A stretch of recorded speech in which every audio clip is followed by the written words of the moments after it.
Soc Joan Vicubedo i Joan Vicubedo és el tio Vicent.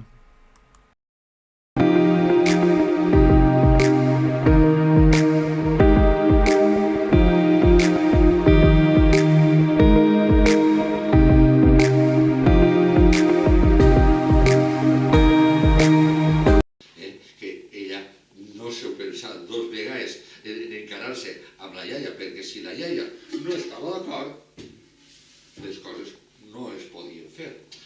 Anem a veure si me lleva el bocaor, que no és cosa de tots els dies. Molt bé.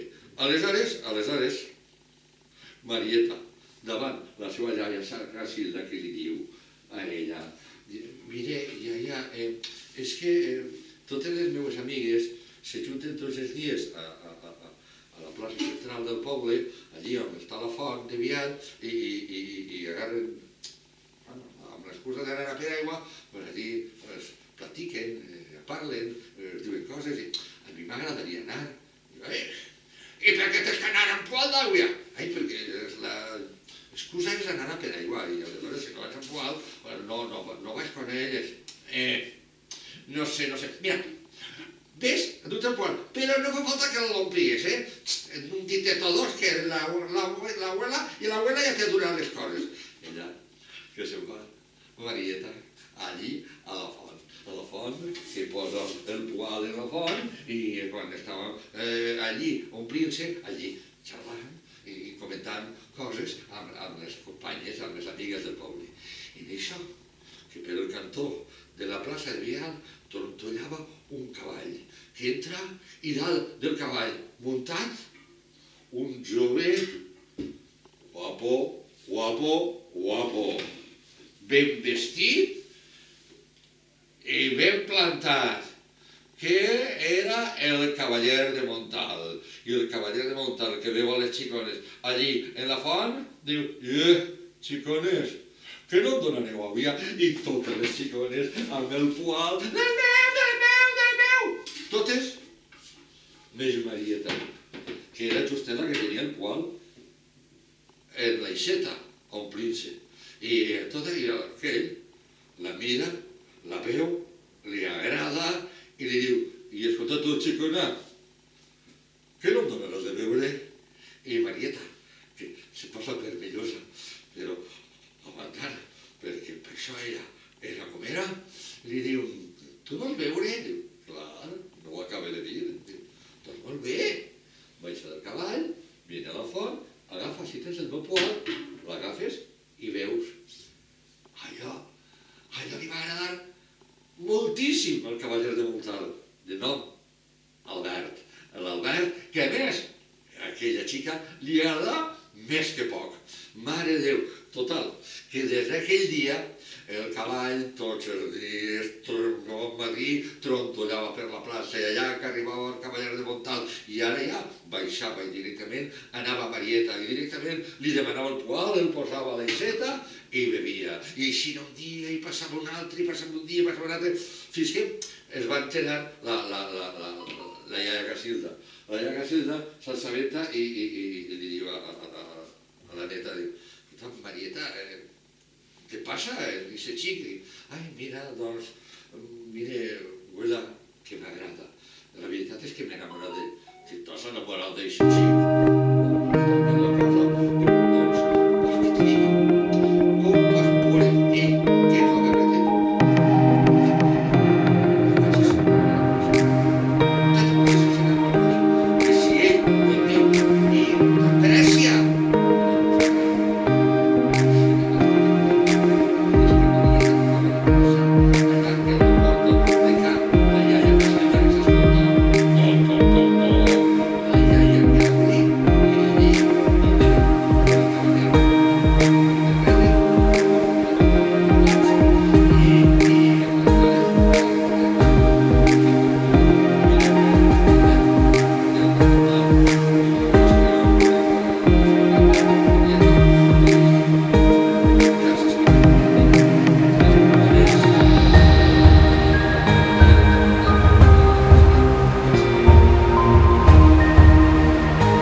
hores abans del dia del casament estarà la camisa i estarà el mantell.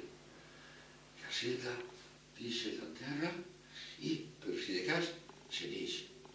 Quan torna, la tela i la blunda i tot no estava. Ella se queda a l'expectativa. No li diu res a la neta, que no feia més que sofrir i plorar i plorar. Sols li va dir a la neta: Marieta, no te preocupes, que les meves amigues mos ajudaran. Tu tranquil·la. Marieta no sabia què pensar, però anaven passant els dies i justet 2 dies abans del dia de casar-se, toc, toc, toc, toc, truquen a la porta. Casilda obri i allí, al sol, una camisa no bonica, sinó més rebonica i primorosa, i un mantell de blondes, preciós.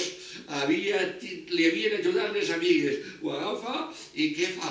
Li remet la camisa al nuvi i el mantell allí, a les taules que ja estaven mig preparades de sa casa perquè el convit era en sa casa. I ve el dia del convit i se casen i si et vulguis i tal, i a la convidar. I quan estan en la convidar, toc, toc, toc, toc, truquen a la porta.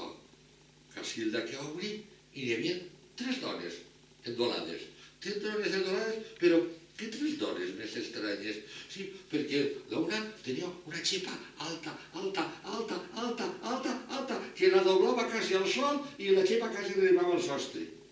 L'altra tenia els ulls afonats i rebentant de roig.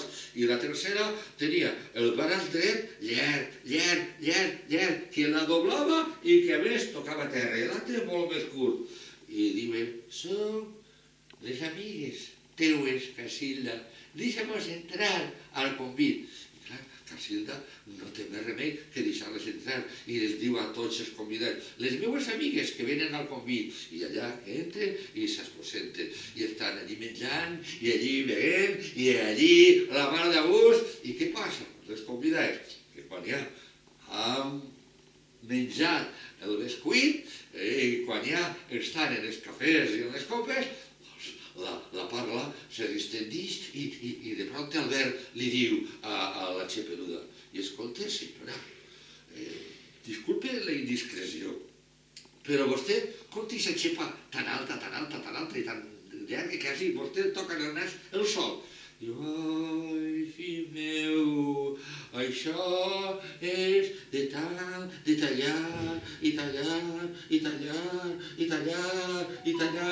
teles per fer camises i per fer mantells. Oh, Marieta, jo no vull que tu talles res, ni facis camises ni facis més mantells. No vull que se te feta la xepa com aquesta dona. Diu: Marieta, que bé, així no sabrà que jo no sé fer res. I a l'altra li diu, la mateixa Marieta li diu a la segona: i escolta, i vostè per què té els ulls tan afonats i tan rebentats en res? Diu: ai, filla, t'han de cosir. Diu Albert a Marieta: que tu no cosgues, que no vull que se te facin els ulls així, que no cosgues. I Marieta diu: que bé, si no s'assabentarà, que no sé fer-ho. I li diu la mateixa Casilda a la tercera: i tu per què tens el braç tan llarg, que quasi te toca a terra i a l'altre ben curt? Diu: ai, per filar, per fer camises i per fer mantells. En aquesta sostenia la roda i en aquesta el fus, i el fus que cada vegada va més lluny, al final se m'ha fet el braç així. I Albert li diu a Marieta: tu que no facis, que no files ni tingues que fer els braços així, que no vull que pergues la teva bellesa. I Marieta diu: no, així no s'assabentarà que jo no sé fer aquestes coses, però i el de més. I se gira i li diu: i escolta, Albert, i de les altres coses de la casa, què fem? Diu: saps què et dic, Marieta? Com jo no vull que pergues la teva bellesa i si no vull que sofrisques i t'estime tant que buscarem la manera de poder pagar qui mos ho faci. I si no guanyem els diners, no queda més remei que fer-ho, jo ho faré, tu ho faràs amb mi, i mos ho compartirem tot, com tot ho tenim que compartir en la vida per igual, perquè per això som parella. I així va ser. tot ho compartiren i tot ho feren com una parella. I ningú dels dos platita que quedara en ridícul. Història contada, història acabada. Bona rondalla, que està ja més que finiquitada.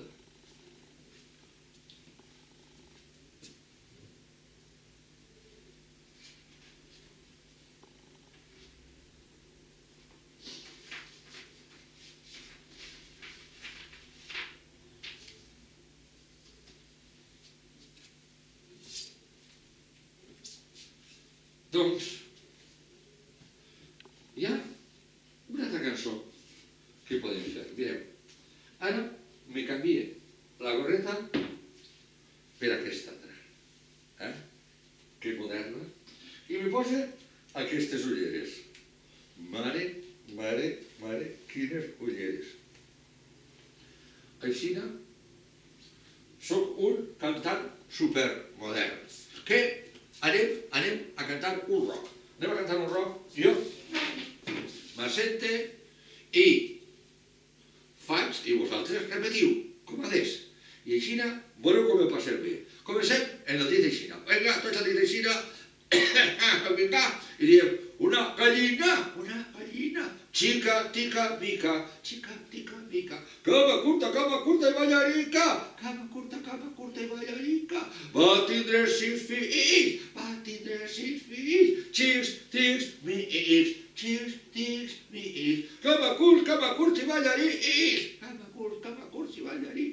si la gallina no haguera estat xica, tica, mica, cama curta i ballarica, els seus fills no hagueren estat xics, tics, mics, cama curts i ballarics,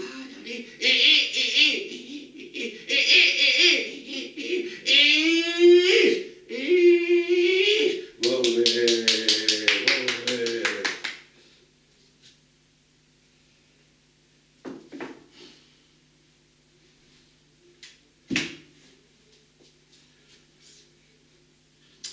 En la carretera entre Borriana i Nules, voreta la carretera, n'hi ha una casa de menjars, una casa de menjar i també posada, sí, allí, que és on vivia Matías. Matías estava molt a gust en aquella casa de menjars, sí, perquè així podia veure molta gent i tal. Li agradava molt estar per allí vestit de delantal. Però el delantal que li devia fer la seva abuela era un delantal blanc, totalment blanc, que sostenia del coll i després baixava, era així, tenia el cinturó de veta i era un delantal blanc, recte, que no era ni d'home ni de dona, era un delantal simplement. No li agradava atendre a la clientela, no, perquè de pronto li diuen xiqueta, a veure si em dus. I ell no era una xiqueta, ell era Matías. I a més, ell ja era major, ja tenia 13 anys i no tenia que tractar-la com si fos una infanta, una xiqueta. No era tan menudeta i tal. A l'Isti sí li agradava a l'Isti, sobretot perquè li agradava estudiar i aprendre, i els professors i professores de l'Isti eren quasi tots prou joves, i eren molt majos, molt agradables, i estava a gust. Sobretot el que més li agradava de l'Isti era que tenia una amiga, la Loleta. Loleta era de la seva classe una xiqueta rosa, d'ulls blaus, la més bonica de tot l'institut. A més, molt bona xica i que se duia molt bé i tal. El que no li agradava de l'Isti era, sobretot, l'hora d'eixir, en la que feien el bèstia, o en el pati, que tot eren bestialitzers, i tot eren els xicots, sempre estaven fent l'animal, i tal, i tindre que anar al vàter, sí. Tindre que anar al vàter era una cosa que l'angoixava, perquè aquí entrava el de xics o el de xiques. Finalment, quan veia que en el de xics, que hi havia dos vàters de tapa que em porto, doncs si hi havia un que se cuidava, anava ahí i es tancava i si no pot perquè tenia que fer necessitats i tal. Clar, de fet, que ens atarà ganes d'anar al vàter. I està a l'institut i no pot més. Demana permís i se'n va i no hi ha ningú en el pati, no hi ha ningú en el vàter. Quin entra? El de xics o el de xiques? Està sol. Va entrar el de xiques. I quan està entrant diu, Matías, on vas? Ai, però per sort era Loleta. Loleta, mira, és que tinc ganes de fer un pipí i m'ha venit d'entrar en el de xiques. Diu, ai, bé, però jo també tinc ganes de fer pipí. Mira, anem a entrar els dos. I se n'entren i cada un, evidentment, s'entra en un dels habitacles, se tanca la porta i ja, ahí el desastre. Ja dic que la vida sempre n'hi ha entre les dues coses. Hi ha el desastre perquè sona la sirena i ixen tots els de l'institut al pati. El pati se plena de gom a gom, però el vàter de xiques se plena de gom a gom. I aleshores aquell se queda allí dins i diu, pues ja se n'aniran i fins que no se'n vagin jo no entres així. Toca veure a la porta i ell callat allí sense d'això. I en això que escolta la veu de Loleta que diu, Matías, vinga baix ja del vàter, que tinc ganes d'almorzar i m'aspedis a almorzar amb tu. Ja m'ha descobert. I aleshores s'escolta de nou la veu de Loleta que diu, sí, és Matías que li ha venit pixar així, i ha entrat a ser pixar. Que no pot elegir on pot pixar, que té que estar tot marcat. No, està bé, ell ha anat on ha cregut convenient. Què teniu que dir? I aleshores Matías es retira això, obre la porta, ix, i veu les xiquetes dissimulant, que si netitzaven la mà, que si xerrant, mirant el reull, que si tal, que si tal, i aleshores veu a Loreta encara tot enfadada. Vinga, Matías, ja que tinc fam, vinga, mone, a almorzar. Se netitza les mans i ixen a almorzar. El dia següent, la gran sorpresa. Quan Matías va al vàter, veu els dos vàters que no tenien la separació de xics i xiques. Posava neutre. Elegisc el que vaig, perquè elegisc el que soc. Com? I és que Loleta havia parlat amb els professors i professores i amb els companys i companyes i els havia convençut. I els havia convençut que per què es tenien que marcar el que volien ser i el que eren. Que d'alguna manera ells valia tindre la llibertat de poder elegir i tractar-se uns i altres la mar de bé. I allà li va centrar de meravella a Matías, tant que a partir d'ahir ell ja no va ocultar les seues ganes i les seues il·lusions. I al final es va convertir en el que ell volia. Li posà de nom Matilde. I va convertir en una dona, que era el que ell volia ser. I conte contat, conte acabat. Una tercera cançó. Mireu, ara me lleve la gorra i me posa aquest sombreret bovenet. I me posa aquestes ulleres. Quan jo era jovenet, xiquet, n'hi havia un home que era el rei de la rumba catalana. Sí, un home de Barcelona, que era gitano, i li diem Peret. Este va ser molt famós i cantava rumba. I este que cantava rumba tenia darrere, en ell acompanyant-lo, uns homes molt ben vestits, molt ben so, en ulleres, i el sombreret, que eren els palmers. I aleshores la cançó que anem a cantar ara és una rumba catalana. Anem a fer-ho distint. Ni jo m'assente ni tal, no fa falta. Esta, no. Si vos heu fixat, les altres darreres dues cançons hem cantat en un rap i un rock. El rap era un embarbussament dels 16 jutges, embarbussament tradicional. I el rock era un altre embarbussament tradicional de la gallina xica tica mica, que era el rock. I ara a la rumba catalana farem un altre embarbussament, també tradicional, però més curtet i més fàcil. I us l'ensenya, cantem de lent a ràpid, junts, no fa falta que cante jo i repetim vosaltres, sinó que cantem ja junts, pegant palmes, com els palmers, i quan estigui en ritme, vegem, mireu. La lletra, l'embarbussament diu, en quin tinter te la tinten tot? És un embarbussament amb T. Amb quin tinter te la tinten tot? A veure com ho dius. Amb quin tinter te la tinten tot? Amb quin tinter te la tinten tot? Amb quin tinter te la tinten tot? Amb quin tinter te la tinten tot? Vinga, de lent a ràpid. Amb quin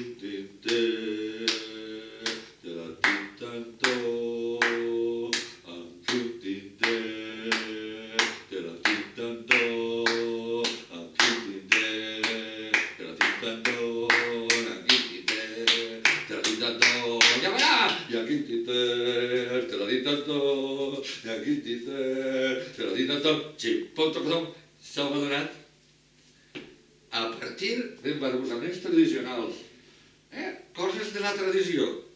I en valencià hi puc cantar un rap, un rock i una rumba catalana. Si és que en valencià se pot cantar i se pot fer de tot. Vinga, utilitzeu el valencià, que si no l'utilitzem nosaltres sabeu què passarà? Que ningú l'utilitzarà i es perdrà. Per què se tenen que perdre les nostres coses? I ja, per acabar, una altra rondalla, també tradicional. Els contes tradicionals que passen en una terra que té aquesta tradició i se parla en l'idioma, en la manera de parlar d'aquesta terra i parla de costums d'aquesta terra, s'anomenen rondalles. La rondalla és el conte tradicional, el conte d'una terra determinada i en l'idioma d'aquesta terra. Doncs aquest conte, aquesta rondalla, si algú la reconeix, millor, perquè jo també la vaig a contar a la meva manera. És la història d'un home d'uns 40 anys. 40 anys, solter. Sí, perquè era ric. I no és que era ric, no, sinó que ell era tan ric que tenia un fum de camps de secà.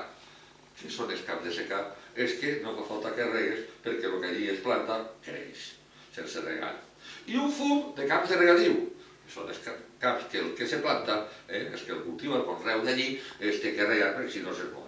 Tenia més, en el carrer major del poble on vivia, una casa pairal.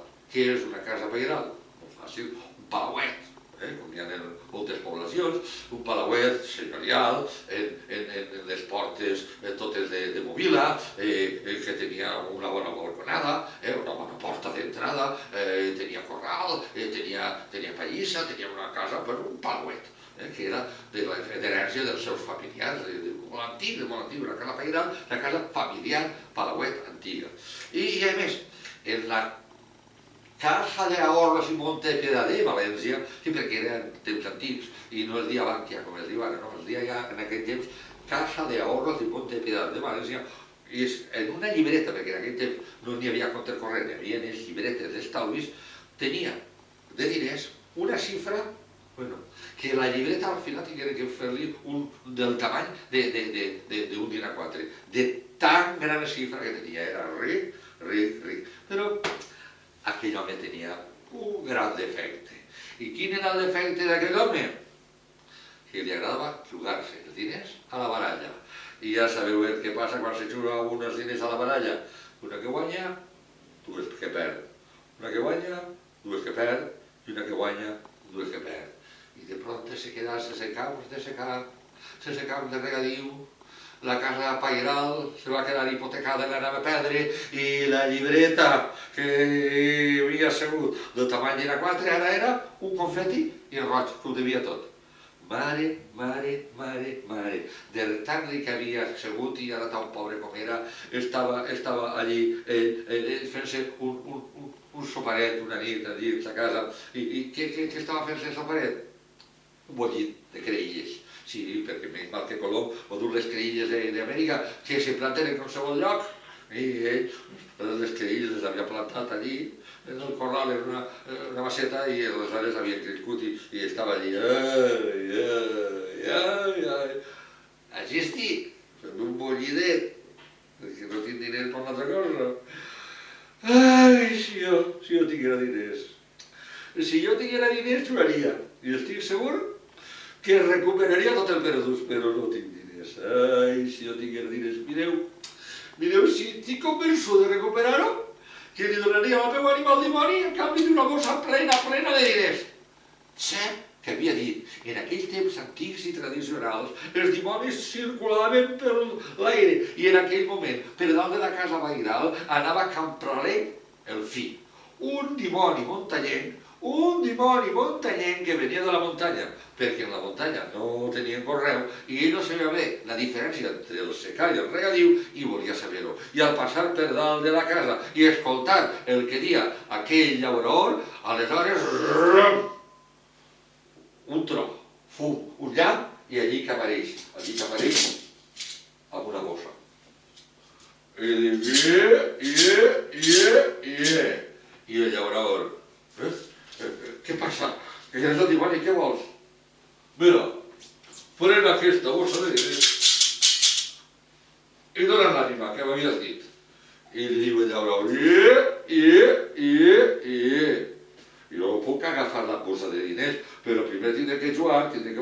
tindré que recuperar-me. No, no te vas a donar l'ànima seguida. D'acord. Te dono la bossa de diners. Tu jugues, guanyes i recuperes. Mira, te dono 10 anys. I dins de 10 anys, vindré a per la teva ànima. I li diu el llaurador, mira, jo sóc un bon llaurador. I no pot ser això qualsevol moment de l'any. No pot ser qualsevol moment de l'any. Li diu el dimoni, i en quin moment vols que siga? Diu, quan les garroferes no tinguin garrofes, que sóc un bon collidor i tinc que collir les garrofes i ja tinc camp. D'acord. Així tens la bossa de diners. I dins de 10 anys, quan les garroferes no tinguin garrofes, m'enduré la teva ànima. I el llaurador agafa la bossa i diu, d'acord, el dimoni que se'n va. I el llaurador, amb la bossa a la mà, que se'n va a unes cases que hi havia en el mateix carrer Major, on trobaven tota la nit. I toca la porta. Toc, toc, toc, toc. I de pront te diuen des de dins, qui és? I ell diu, el llaurador. Diu, i què vols? Joan, si no tens diners. Heu escoltat la bossa de diners? I en aquest moment grinyolen la porta, grinyolen el forrellat, grinyolen les claus i obrim i el llaurador amb la bossa de diners que se n'entra. Xe. Una que guanyava, una altra que guanyava, i una altra que guanyava i ninguna que perdia. I una altra que guanyava, i una altra que guanyava, i una altra que guanyava i ninguna que perdia. Molt pront es va fer amb tots els diners de tots els que jugaven allí en aquella casa. Molt pront es va fer amb tots els diners de tots els que jugaven en el seu poble.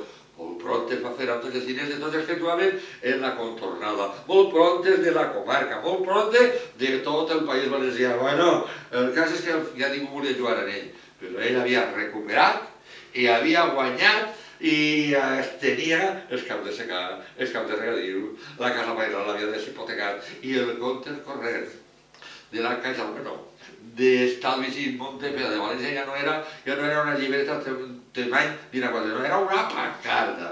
I un dia que anava ell amb la seva bossa de diners, que sempre la portava al damunt per si de cas, anava la bossa de diners i de pront veu a una xica,